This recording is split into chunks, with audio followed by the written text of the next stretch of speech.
Hey guys, I apologize. This isn't going to be a very high quality video. I got the elements working against me. It's windy. The sun's in my eyes. My microphone has to attach to these strings, so the sound quality is probably going to be really crappy and everything. But just wanted to give you all a quick little drill or exercise that you can practice if you're working with a dog that as you're practicing your heeling or loose leash walking, whatever you want to call it, they tend to cut you off a lot or crowd into you. So I'm kind of cleaning that up a little bit with Miss Coda here. And I see it a lot with herding breeds, the German Shepherds, Australian Shepherds, Border Collies.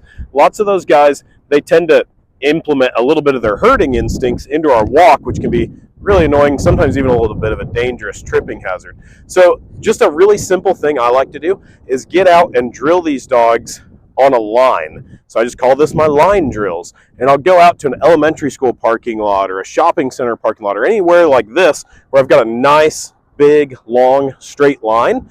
And I'll just work the dog up and down on that line.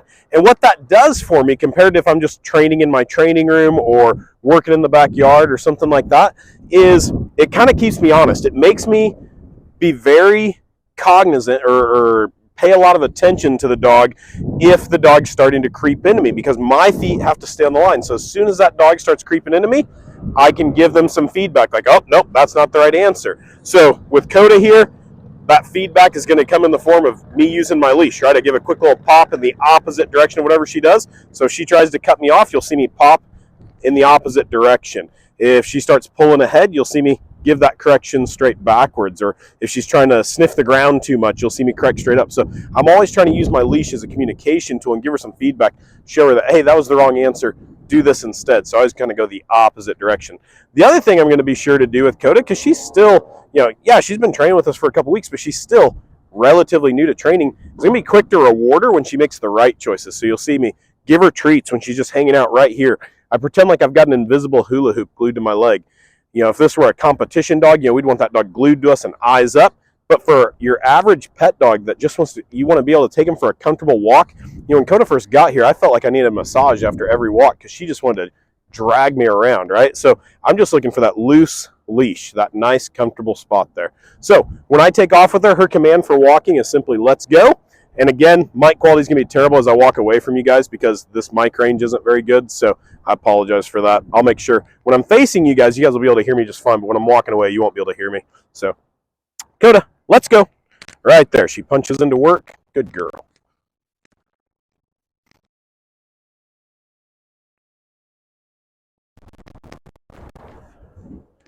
She made a beautiful turn there. The leash stayed loose, so I'm going to pay her for that. Good girl, Coda. Good.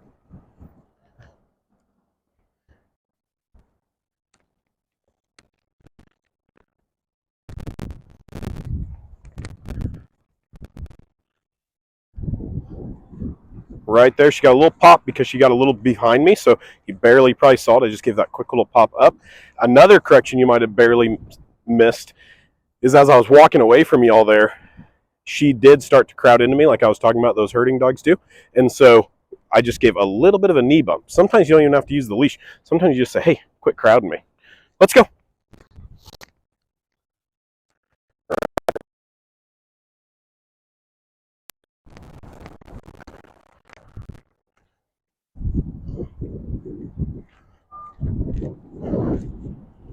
There we go. You guys saw the knee bump again. Now she's in the right spot. Quick to reward her. Good girl.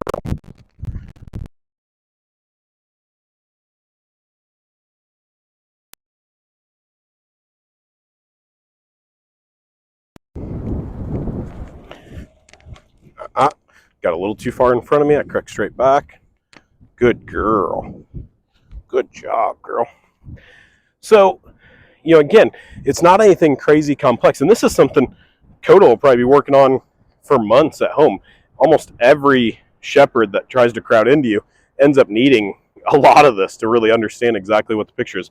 But the thing I'm most proud of her for is just the fact she's not yanking my arm out of the socket. I mean, you're noticing now I'm actually having that little bit of slack in the leash. It's kind of hard to see because she's got such long hair, but instead of this buckle being straight and taut all the time where she just always pulled on me, now we've actually got it where that buckle is pointing down towards the ground 99% of the time. In fact, I'm so proud of her. I'm going to do a little challenge here. I haven't done it in a while. I'm going to do the teeth challenge. So I'm going to walk down, turn around, walking back to you guys. I'm going to pop the leash in my teeth, see if she tries to yank my teeth out or not.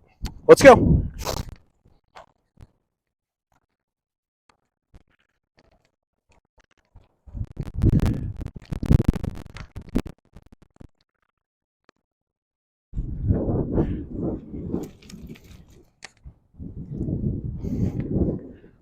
Totally loose leash. Let's draw out some distractions.